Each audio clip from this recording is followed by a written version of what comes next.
nosotros todos los años hay entre 1 o 2 casos. Hemos tenido algún año que se han identificado 3 casos. Habitualmente los casos que nosotros identificamos son cuadros más graves, ¿no? Que ingresan, que requieren internación y muchas veces internación en terapia intensiva. Un poco por cómo es esta enfermedad y porque obviamente nosotros en Tandil tenemos mucha actividad rural y son las áreas de exposiciones.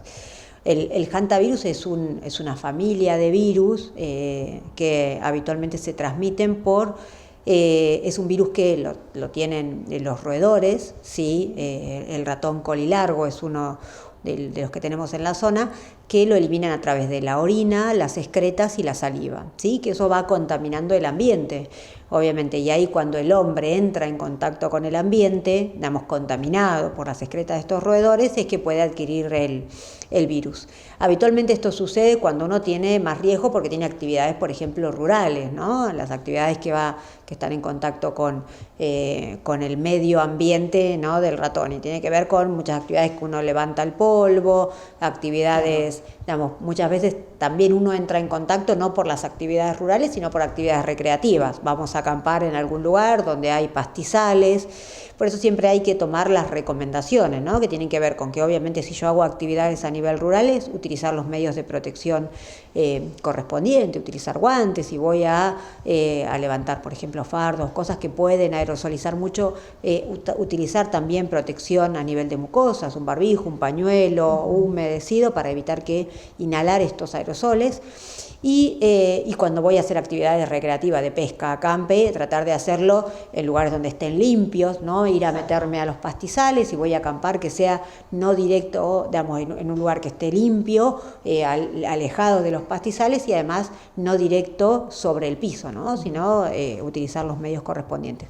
Y después para el domicilio es tener alrededor de la casa, si uno vive en zonas rurales, por lo menos 30 metros limpio, tratar de no acumular, por ejemplo, leña, los alimentos de los animales cerca de la casa, tenerlos alejados, lo mismo la huerta, esos lugares donde los ratones pueden ir a comer, ¿no? Y obviamente tratar de que dentro de la casa no haya huecos, cañerías por donde puedan entrar y evitar también dejar por las noches, por ejemplo, la comida o en las bachas o arriba de las mesas, que pueden ser propicios para los ratones llegar, ¿no? ¿Cuáles son los síntomas de la enfermedad para tener en cuenta? Sí, acá es muy importante tener en cuenta que es una enfermedad que no tiene un tratamiento específico, entonces lo más importante es la consulta precoz y las medidas de sostén que se realizan cuando el paciente se interna.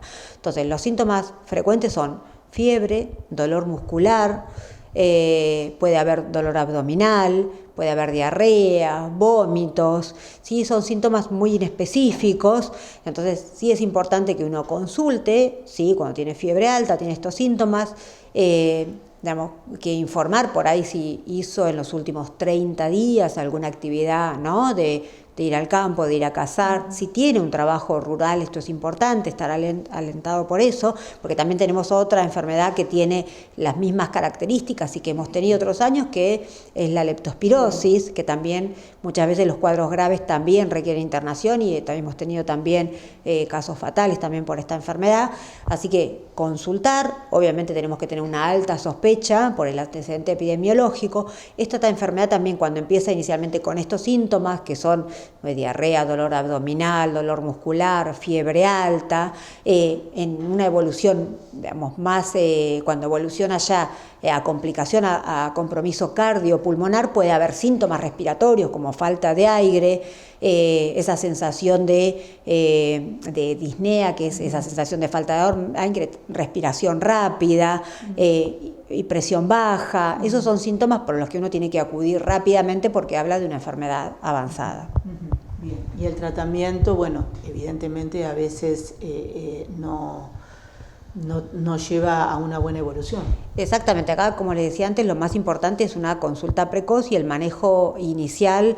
Obviamente es un diagnóstico que a veces no es fácil si no hay una alta sospecha, porque son síntomas que pueden confundir con muchas otras enfermedades, pero bueno, ahí importante, cuando ya uno tiene una alta sospecha, es la internación, el aporte de oxígeno si es necesario, el aporte hidroelectrolítico, o sea, la vía, porque cuando muchas veces hay diarreas y vómitos y es necesario recuperar, y en los casos más importantes, cuando hay falla cardiopulmonar, la asistencia respiratoria mecánica, que es la medida de sostén hasta que el cuadro evoluciona.